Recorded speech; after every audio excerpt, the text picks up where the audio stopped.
A Europa feudal, no feudalismo, não havia países. Lembra que eu disse a vocês que países surgem com o capitalismo. O feudalismo havia nações. Ou seja, no feudalismo eu tinha diversos grupos étnicos, diversos grupos de pessoas que se ligavam por sua cultura, por seu passado histórico. Por isso, no feudalismo, a gente vai ter centenas de nações na Europa. Ainda temos até hoje centenas, quase milhares de nações na Europa. A África tem 55 países. Dos 55 países da África, a África tem mais de 15 mil nações. Por isso que a África tem uma dificuldade muito grande de ter um desenvolvimento, um crescimento, vamos dizer assim, um crescimento da questão política, porque a África está sempre em conflitos. E por que a África está cheia de conflitos? Porque cada país tem dezenas de nações diferentes, dezenas de povos diferentes dentro do mesmo país, e em muitos lugares na África esses povos lutam pela sua independência, lutam pela sua administração política, lutam para ter o seu Estado. Então, isso é a diferença. A Europa feudal tinha uma estrutura política formada por nações. Cada nação tinha o seu rei. E na Europa feudal o que dominava geral, todas as nações da Europa, era a Igreja Católica. Então, a Igreja Católica era a Igreja Católica aqui era a principal estrutura da ordem mundial europeia durante o feudalismo. Lembrando que o feudalismo vai da queda do Império de Roma, do Império Romano, até ali as grandes navegações, onde a gente já tem instalado o capitalismo mercantil, né, o mercantilismo. Então, aí a gente vai ter milhares de anos nesse período a chamada Idade Média, a gente vai ter a Europa feudal. Então, a Europa feudal não tinha país. Por isso que, quando você tem aula de história antiga, o seu professor não fala de o país Roma, o país Grécia. Hoje tem o país Grécia, mas não tem o país Roma, né? Roma é uma cidade. Então, aí a gente vai ter essa diferença entre nação e país. Então, a Europa feudal era formada de nações, eram diversos povos com língua diferente, com cultura diferente, com modo de vida totalmente diferente, que formavam, com esse modo de vida totalmente diferente, que formavam diversas nações que estavam sob a orientação, sob a tutela de uma administração ideológica da Igreja Católica. Mas cada uma tinha seu próprio governo, tinha seu próprio rei, né, tinha sua própria monarquia. Quem vai falar no fim dessas nações vai ser Nicolau Maquiavel, que eu falei na aula passada. Os reis dependiam da colaboração das outros nobres para governar. Então, a gente tem aqui alguns exemplos de nações, né? Então, o próprio rei, muitas vezes o rei era rei de fato. Não, era rei de direito, mas não era rei de fato. Como é que funcionava o feudalismo, gente?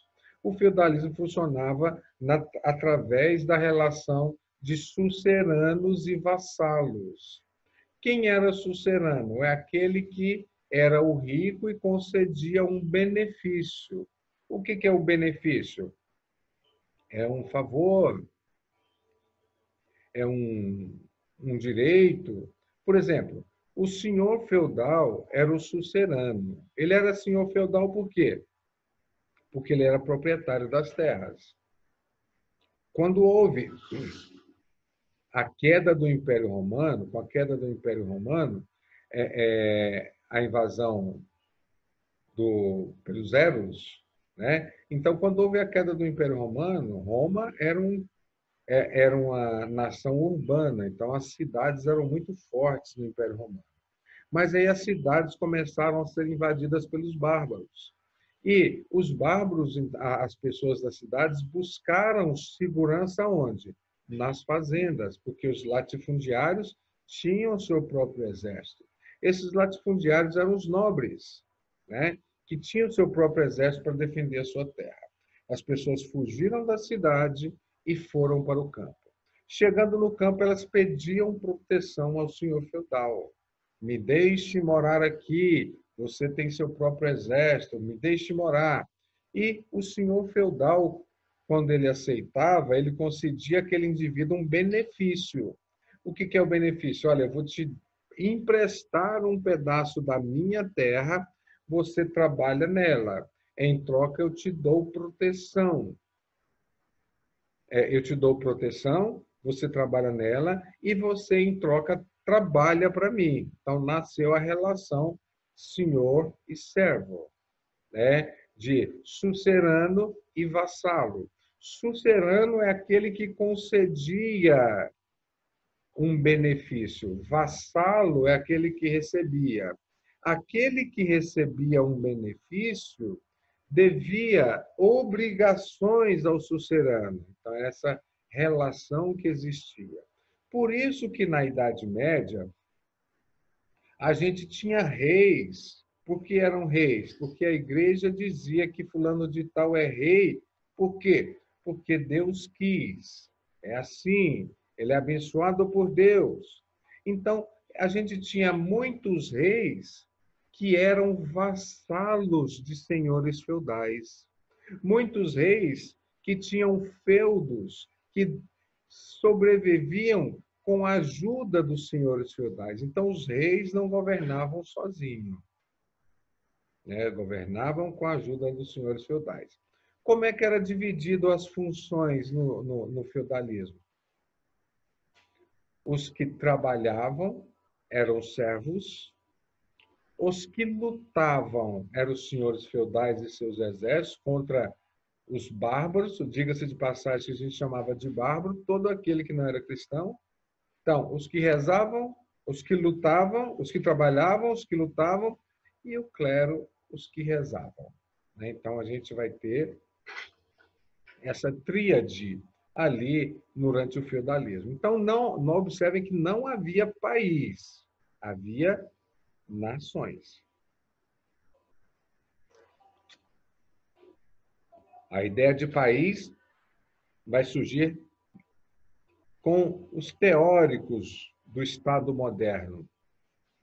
Nicolau Maquiavel, Jean Baudin, Jacques Bisset, né? Então a gente vai ter esses principais teóricos e o mais famoso deles é Nicolau Maquiavel. Bom, a Europa feudal. Então, olha o modelo de sociedade que era a Europa feudal. Exatamente como eu descrevi aqui no organograma para vocês, né? Deixa eu botar meu óculos aqui para fazer uma coisa mais organizadinha para vocês observarem. Então, a gente tem o clero, os nobres e o povo, né? Eram os vassalos e servos. Então, as funções de cada um se resume em rezar, lutar e trabalhar. Era esta a relação da estrutura social do modelo de sociedade feudal, quando o modelo era organizado por nações e não organizado por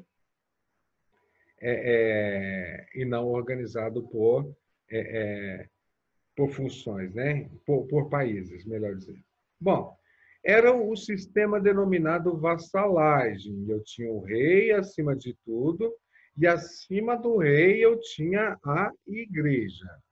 Então, o rei também estava, muitas vezes, abençoado pela igreja. O poder ideológico da religião era o principal poder no mundo da Idade Média. Por isso eu disse a vocês na primeira aula, não se assustem com grandes transformações que vocês estão vivendo na questão social. O mundo é assim mesmo, é cheio de transformações. Abaixo dos reis, abaixo da igreja, eu tinha os reis. Abaixo dos reis, eu tinha os nobres. Quem eram os nobres? Os nobres eram os proprietários de terra. Os nobres eram os latifundiários, que naquela época a gente chamava latifúndio de feudo. Então, os nobres eram os senhores feudais. E abaixo dos nobres a gente tinha os soldados, e abaixo dos soldados a gente tinha o povo. O povo se dividia em artesão e trabalhador rural. Trabalhador rural é aquele que trabalhava na terra. Esse que trabalhava na terra, ele ganhou a terra emprestada, a terra não era dele, a terra era emprestada pelo senhor feudal, e por isso devia obrigação ao senhor feudal. Devia obrigação ao senhor feudal. E essa obrigação é chamada de suzerania e vassalagem. E para ganhar a terra, o que o senhor feudal, para ganhar o direito de explorar a terra e o direito da proteção do senhor feudal, o que ele exigia? Ele exigia que o indivíduo se trabalha na terra que lhe foi emprestada, tira o seu sustento e vai trabalhar de graça alguns dias da semana na minha propriedade. Então, ele tinha de fazer essa situação.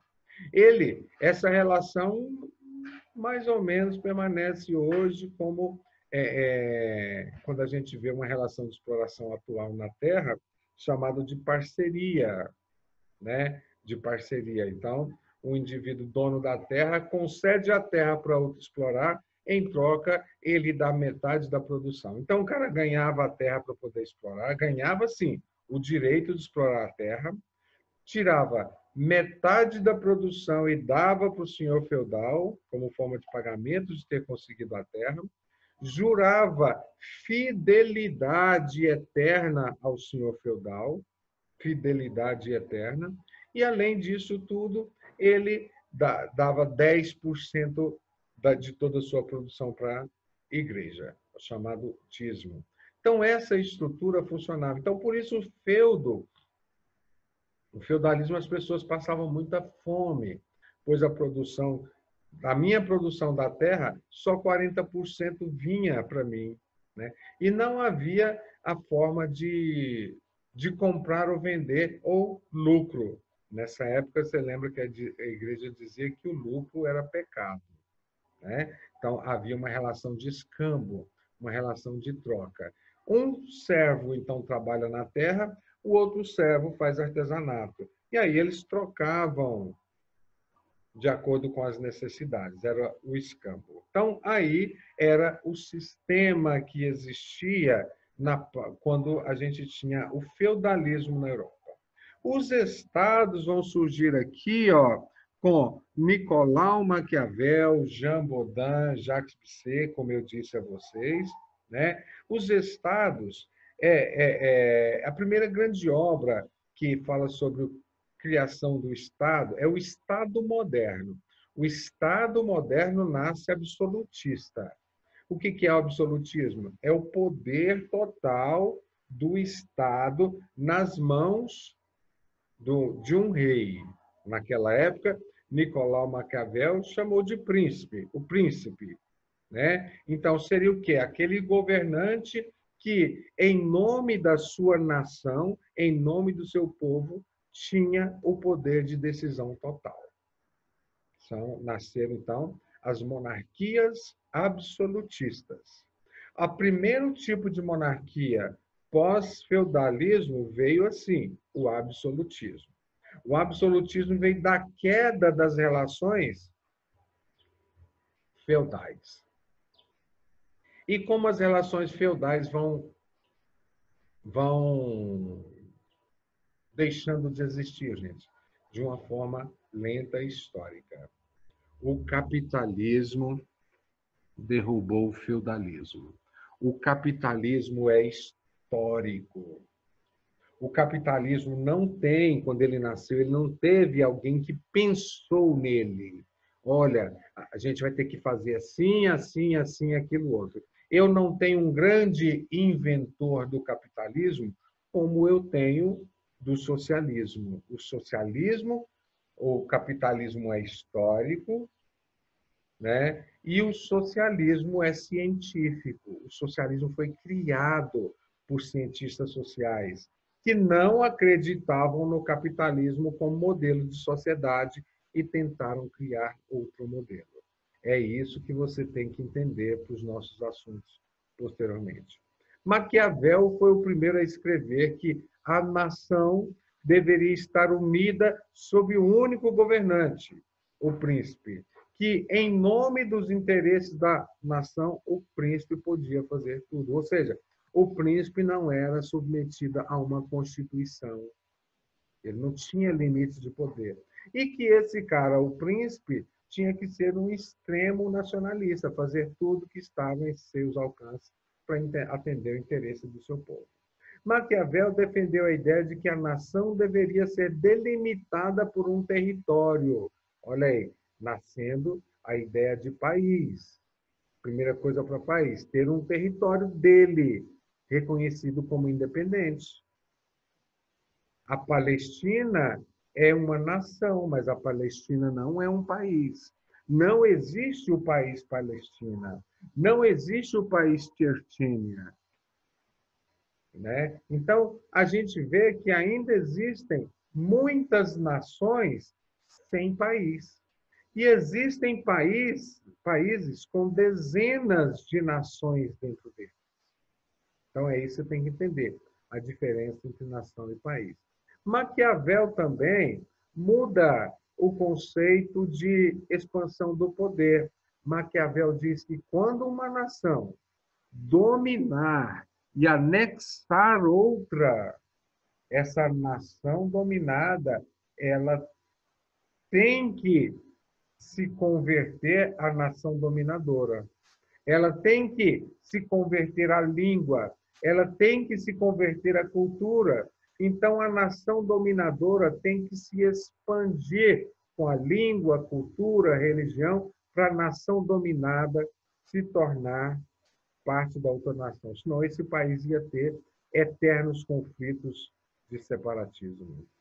Por isso que hoje nós temos aí, ó, como é que os Estados Unidos fazem para expandir pelo mundo? Não é só invadindo outros países, através da cultura, principalmente, através dos filmes de Hollywood, através do modo de vestir, através do modo de pensar. Todo cidadão do mundo se sente um pouco americano, principalmente na sua cultura, né? Então aí a gente vai ter essa ideia da diferença entre país e nação, surgindo os primeiros estados. O capitalismo, como eu estava falando para vocês, o capitalismo surgiu de forma espontânea. Sabe o que vai provocar o capitalismo? Não?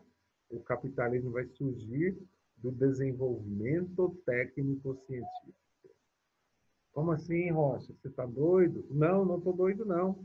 O homem vai desenvolvendo novas técnicas e as novas técnicas vão sendo aplicando aos trabalhos e aos trabalhos vão gerando novas formas de produção e novas formas de comportamento. Imagine que nós estamos lá na Idade Média, no feudalismo. Imagine você agora no feudalismo, na Idade Média, você neste feudalismo e nessa Idade Média, você arando a terra. Assim, você com a idade que já está, você já deveria estar casado, ter pedido uma... Por isso que os deveres dos servos eram grandes. Ele dava a talha. O que é a talha? Dividir metade da produção do senhor feudal. Ele pagava por banalidades, né?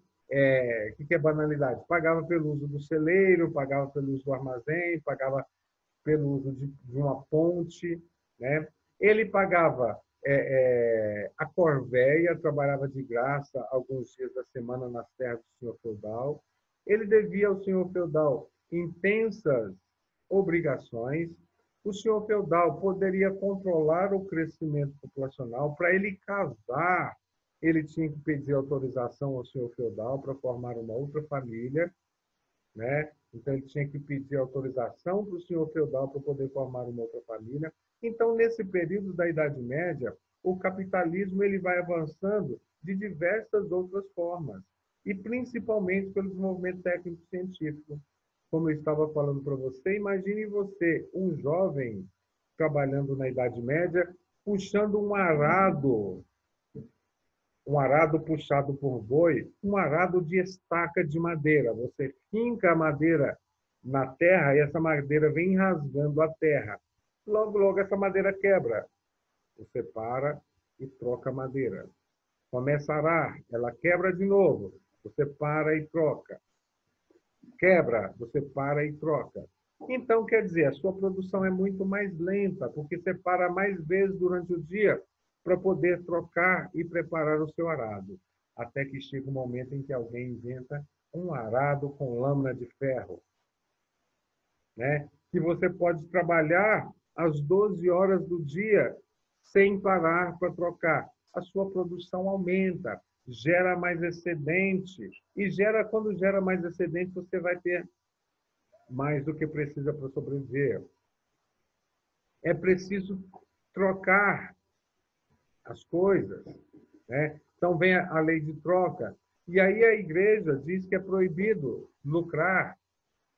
Você não pode lucrar na troca, porque você vai enriquecer. E ser rico não é bom. É mais fácil um camelo passar no buraco de uma agulha do que um rico entrar no reino dos céus.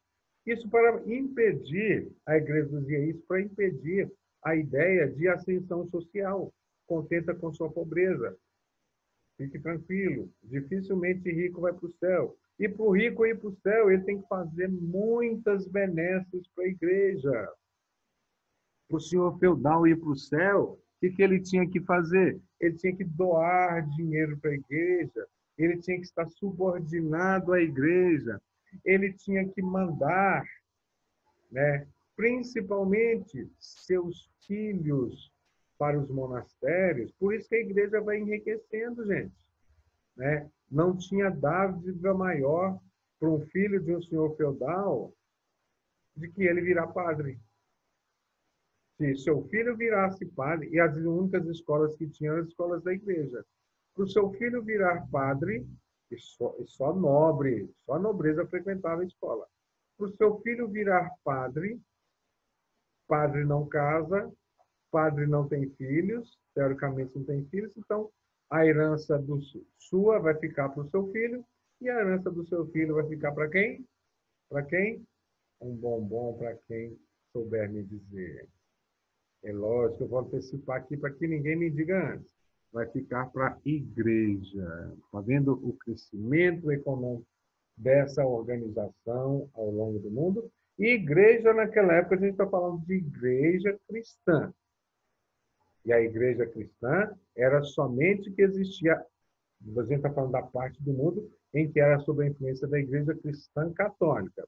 Já tinha outra parte do mundo que tinha a influência da igreja ortodoxa. Você lembra da grande cisma de Oriente e Ocidente, né? O professor de História já deve ter falado isso para vocês. Então, a gente vai ter aqui, ó, a primeira formação dos estados. Mas, assim, só concluindo a ideia de como nasceu o capitalismo surge dessas novas relações de trabalho. E essas novas relações de trabalho geram excedentes. Então, o que eu faço com o excedente? Eu troco, mas eu tenho mais do que eu preciso para sobreviver, mas eu não posso trocar com lucro, então o que eu vou fazer?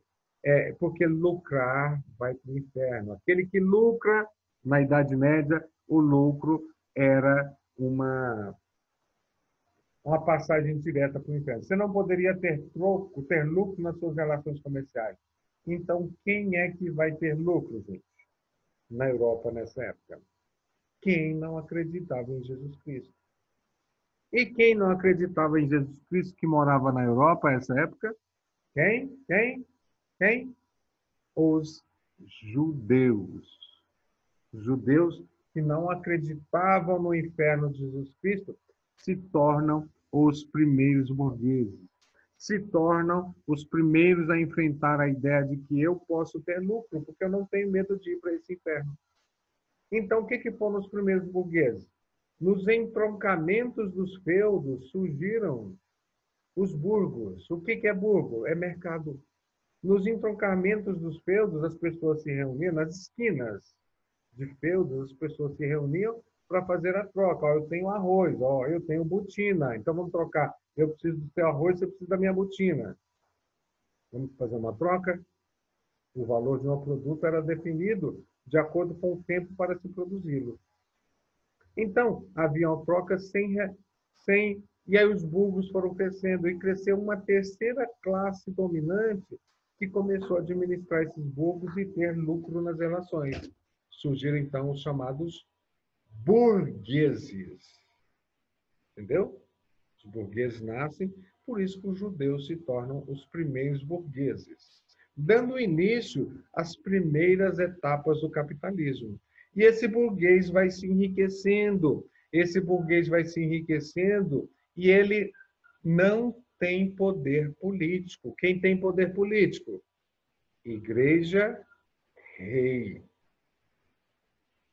Não, igreja e senhor feudal. No meio aí eu tenho o rei, que, como eu disse no começo dessa aula, acabava sendo servo. Algumas nações, o rei era servo do senhor feudal. Devia obrigação aos nobres senhores feudais. Então, o que vai acontecer? Essa nova classe que vai emergir, essa nova classe chamada os burgueses, vão associar-se aos reis para derrubar o poder político da igreja dos senhores feudais. E por isso eles dão poder total aos reis. E quando eles dão poder total aos reis, nasce o Estado absolutista. Nasce a monarquia com poder total nas mãos dos reis. O absolutismo. Né? Então, nasce o Estado absolutista. Não, os primeiros estados nasceram principalmente, olha aqui, a gente tem algumas nações aqui, nisso aqui, né? Os anglo-saxões, os saxões, e aqui, depois eu vou mandar os slides para vocês, aqui a gente vai ter alguns exemplos de nações, grandes nações, cujo nome delas nos parece familiar até hoje, né? A ideia de nações. Então, aqui eu tenho, por exemplo, olha, por isto que a Europa, e até o Brexit que nós falamos, ele ainda é fragilizado por causa disso, gente. É difícil uma união de todo o continente europeu, do ponto de vista econômico, sem passar por uma união cultural. Então, as nações, ainda existem nações que resistem com a sua cultura, que resistem com a sua língua, que têm o sentimento de nacionalismo, a coisa que mais dificulta e dificultou a unificação da União Europeia é as diferenças nacionalistas. É o nacionalismo exacerbado, é esse nacionalismo que gera a xenofobia, né? Ou seja, a aversão a que é estrangeiro. Por isso que hoje a gente tem uma Europa cheia de xenofóbicos. E que bom seria que se fosse só na Europa, né? Isso está se espalhando, essa ideia está se espalhando totalmente à base do nacionalismo pregado pela direita extremista. Lembra o que eu disse na aula passada. Ser de direita é defeito? Ser conservador é defeito? Não, não é defeito. É uma vertente política. Defeito é ser extremista. O ruim é o extremista. O cristão extremista é o mal. O muçulmano extremista é o mal. O ortodoxo extremista é o mal. O nacionalista extremista é o mal. Então, entenda isso. entendeu? O extremismo não cabe em nenhum lugar no mundo moderno. E não podemos defender ideias extremistas. Ideias que supervalorizam um grupo social e enquanto desvalorizam outros grupos sociais por causa da cultura, por causa da religião, por causa da origem, né? Olha aí, o Enem já teve até redação falando dessa questão de diferença religiosa, né? E o preconceito com essa questão de diferença religiosa.